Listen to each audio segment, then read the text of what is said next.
It's important to notice that it was around 1980 when the debt started to skyrocket, which coincides perfectly with the fact that this was also the time when technology started to seriously expand, giving humanity the ability to make life better for everyone, if the technology would be used that way. To better understand our present social instability, we should review the principal physical events that have led up to our current mess. To help with this, let's establish a time reference. The two dates shown aren't specifically important, but just separate the timeline into three distinct regions. Now let's start adding vital information that will help you understand how we got to where we are in today's world.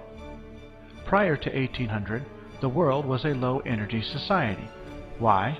Because throughout all recorded history before this time, the primary energy conversion machine for doing work was the human being, and a healthy human can only produce about 0.1 horsepower.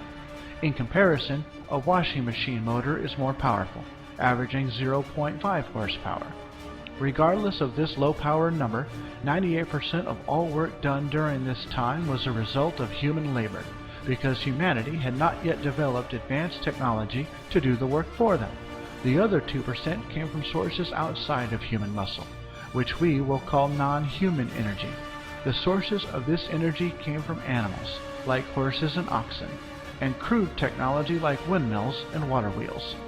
Because the human being is so limited, the output of his work is also limited. So no matter how many people you had on the job or how long they worked, they could never produce quite enough to cover growing populations or provide a high quality of living for everyone. If ever a few people did enjoy a decent standard of living, it was always at the expense of the many who barely survived. The fact is that throughout history, 95% of all people were either peasants, serfs, slaves, or indentured servants, even up through the time of George Washington. From the dawn of man until around 1800, the 98% of work done by humans and the other 2% by other means never changed. Ever. This is over 7,000 years of recorded human history with absolutely zero change in this dynamic. This caused every society on the planet to live in a social steady state, which means that there was no change in the rate of energy conversion at all. There was no fundamental change in how people worked to produce goods, and so scarcity prevailed everywhere.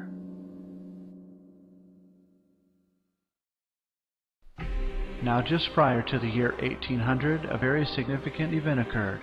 In 1782, James Watt developed the first steam engine. This invention was the beginning of an entirely new way to do work. It was the beginning of the widespread use of non-human energy, and since that time there has been an accelerated effort to build bigger, faster, and more efficient machines to convert energy into work. That effort has spread throughout the world, with the United States as a primary leader. Over the next 100 years, from 1800 to 1900, we find that the two energy lines started changing significantly. The non-human energy line moved up, and the human energy line moved down. In America, studies were done in the 1920s to see what social impact this change was having. Data was gathered on every basic industry in North America, charting the growth of production, the rates of energy conversion, declining man hours, and the overall effects on employment.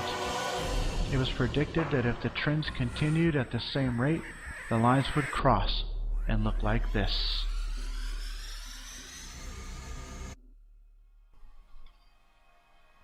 Humanity was evolving from a low-energy society to a high-energy society as the two lines switched places. This new condition is the exact opposite of what had occurred all throughout recorded history, and that is no small change. Time to get a bit technical, so bear with me. As of 1992, noted by the U.S. Department of Commerce and Census, America had over 35.3 billion horsepower of installed prime movers. What does that mean? Prime movers are mechanical engines, turbines, and work animals, which originally convert fuels or force, such as wind or falling water, into work and power. Let's break it down by person. Prior to 1800, the average society had an energy conversion of just 2,000 kilogram calories per person. Does that number sound familiar? What is the calorie intake that is labeled on virtually every food item you buy? A 2,000 calorie diet. So it makes sense that if people are the primary workers, their energy is limited by their average calorie intake. Now back to 1992. 35.3 billion horsepower equals over 22 trillion kilogram calories, and the population of the United States was just over 250 million people. So in 1992, America was converting more than 89,000 kilogram calories per person of just non-human energy. That is over 44 times larger, a gain of over 4,000% as compared to the average society prior to 1800. This was a significant source of American growth and prosperity. We were the first and only country that was able to produce more than it could consume. Fast forward to today and consider these implications in our globally connected world. So what does the monetary system have to do with all this? The monetary system has started to falter over the past 90 years because the conditions of life on this planet have drastically changed. The two major requirements of the monetary system to survive, scarcity and growth, no longer truly exist. The globe has stabilized as far as growth is concerned, and scarcity has been eradicated by technology. As a result, we've experienced serious economic problems, and any solution that has ever been tried has served only as a patchwork solution of bubblegum in a cracking dam that is destined to break.